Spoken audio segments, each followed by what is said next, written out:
Hi everyone, welcome back to Battering Irons. It's myself and Sloth today talking to you about the new link, this time a centre-back, something that we're probably all thankful to see because we've seen a lot of attackers. But we've been linked to Nehue Perez of Udinese, 23-year-old international for Argentina, currently playing for Udinese in Syria. So quite a robust centre-back, plays typically on the right-hand side and can also play right-back. But Sloth, what are your thoughts about this one? Yeah, no, I think it's a very, very good link. We both rate him quite highly. And I think that when you look at the age of the signing, also the potential price of the signing that's been rumoured, I think it's a really good deal. For West Ham fans who want to know a little bit more about him, he very much fits that cliche profile of an Argentinian centre-back in the terms that he's athletic, he is aggressive, and he is also going to have a little bit of the dark arts about him. So, we'll go into that in a little bit more detail. But I think that for the price rumoured, for his age, and for someone who's surprisingly competent on the ball, I think this is a very good deal.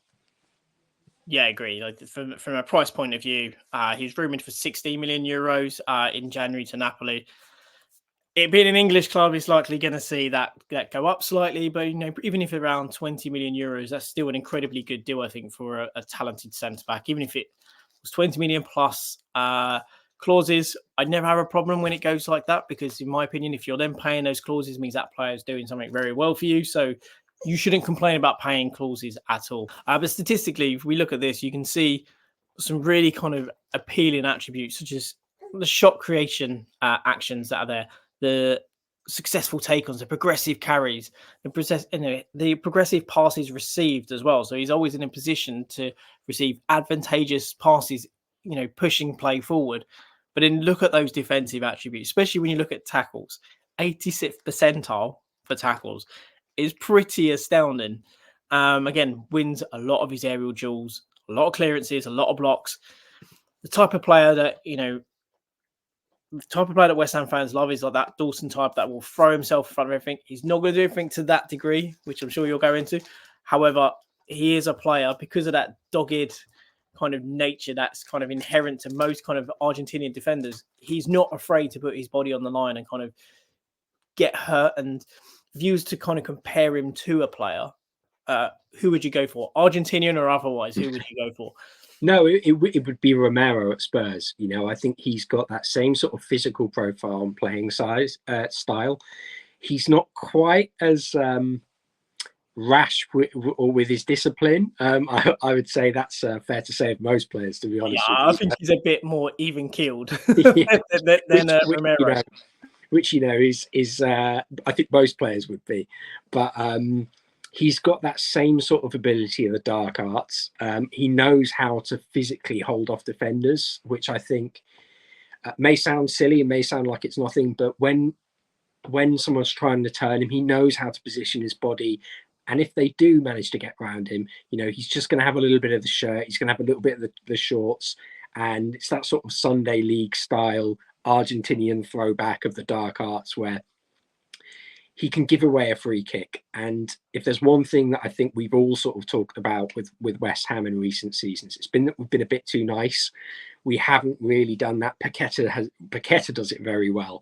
And I think it's something well, he's been called up for betting. Yeah, and Alvarez does it quite well. But like Alvarez, he's got that ability to really time a tackle. And I think when you have two players like that in a side who are going to give everything they've got, they're going to go hell for leather into a challenge and generally time it to perfection. It's the sort of thing that West Ham fans love because it will get them off their feet. And particularly in the stadium, I think it would get the place rocking quite a lot. Yeah, I've been at the ground and we've celebrated many a hard tackle or someone even sometimes celebrated bigger than an actual goal because it gets fans going, it gets them rolled. And, again, it's a bit of blood and thunder, which is something that I think West Ham fans love. The style of centre-back that West Ham want. And I think while it's important to have defenders who can play the ball and, play out from the back and find those progressive passes, when you have someone who is as comfortable defending, going in for hard challenges, and doing your fundamentals as a centre back, that's key. Yeah, absolutely. I think when you look at this, this is the defensive attributes, and this is him compared to the other top 5 leagues in Europe. There's no other way to put this other than that's impressive. Mm. Pretty much every single statistic, bar tackles in the final third and shots blocked, are above average. Now, he does play for Udinese, who obviously do have to defend a little bit more. So some of those statistics are maybe slightly skewed in some respects because he's in a position where he has to defend more. However, we have defenders who have to defend a hell of a lot, whose statistics, when from a defensive point of view, are nowhere near as good. So what it does show is that you have a defender who performs very well in the system that he does, and from a defensive standpoint, is excelling at Udinese. And if you had to then lean on that player, you have a player that you can trust, which I think is something you need. And we've also mentioned about how he's good in possession and how he can help progress. That gives you, as a manager, a defender that you know you can kind of rely on and be very much confident that in any situation that the game throws up, they're going to be a player that is going to be able to cope with the situation that's put in front of him. Yeah, exactly. And I think when you look at the sort of players that we are bringing in, and particularly when you look at the ones we've been linked with, even just like the last window, we brought in Mavropanos, that's a player who can play right back and can also play right centre back, can play central defensive mid. You know, this guy can also play right back as well. If you are, you know, a man down, or if you go a couple of goals ahead and then the opposition claw on back, if you just want to kind of sit back, or you're going to have to kind of stand off them a little bit, then it allows you to change things up. You can put Mavropanos at right back and fit to a lot more of a physically imposing side. You can change who your right centre back is going to be, and maybe go to a 3 at the back. It gives you a bit more versatility.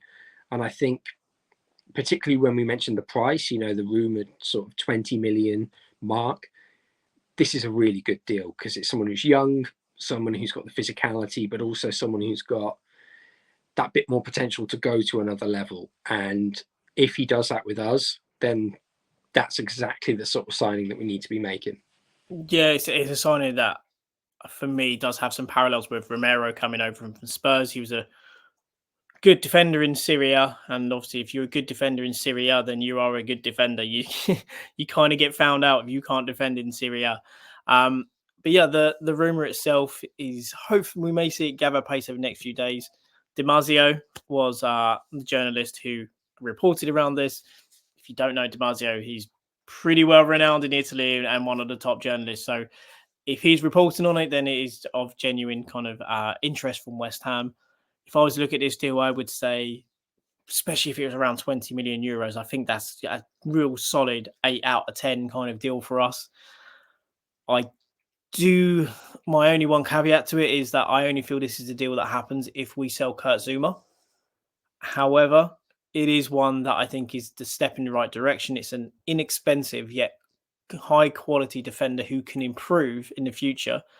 And bearing in mind, Lopetegui was trying to get Mavropanos the year before, you could see Mavropanos being the main starter, having a high quality defender who's going to push him all the way and potentially even take his spot. And it also is kind of look at it does give Lopetegui the kind of Carlos defender that he had at Sevilla, who's now at Aston Villa. It does also give him that type of defender. And if he can then go get that kind of more cultured, shall we say, player on the ball. And bearing in mind, Perez is pretty cultured when it comes to how he is with the ball. I think if you can get that, the other side, the left-hand side of that defence, who is that more kind of refined, cultured, ball-playing centre-back, of more renown, then I do think then Lopetegui will then have his perfect kind of defensive pairing. And yeah, it's a good deal. I like this. I think it's a smart deal from the club, and I'm glad this is the type of player that we're looking at. No, I completely agree. I'd say it's maybe a 7 or an 8 out of 10. I think he is someone who, as I mentioned, he's got that potential to go to another level. and defensively, I think the fundamentals are there for him to succeed in England. Not just a case of him being perhaps more exposed in terms of rash challenges or being caught out for pace. I think he's got those elements already, and if we can add a couple of another centre back, perhaps someone homegrown, a bit bigger athletically, to play on that left hand side, someone like Jacob Greaves, I think that would be a perfect addition and base for your centre backs going forward, because it's lowering the average age, you're probably lowering the wages, but also you're very much planning for the future, and with players who are strong on the ball, strong in the air, and physically strong as well. You know, yeah, building for the future is the big thing, and bringing in a 23-year-old centre back who is an international and has lots of room to develop, I think is a really smart deal. And at the price point, I think we'd be mad not to kind of pursue this any further. But again, as I say, my only reservation is I feel that it's only if Zuma is sold, but it isn't a bad replacement, in all honesty, to replace him with a younger, more athletic player. So let's see where this one goes. Guys, I hope you enjoyed. Please do, leave a message as to what you think about this deal. Do you think this is a good deal for West Ham? Would you rather someone else come in? And please do like, please do subscribe, all of those things. And until next time, come on, you Wines.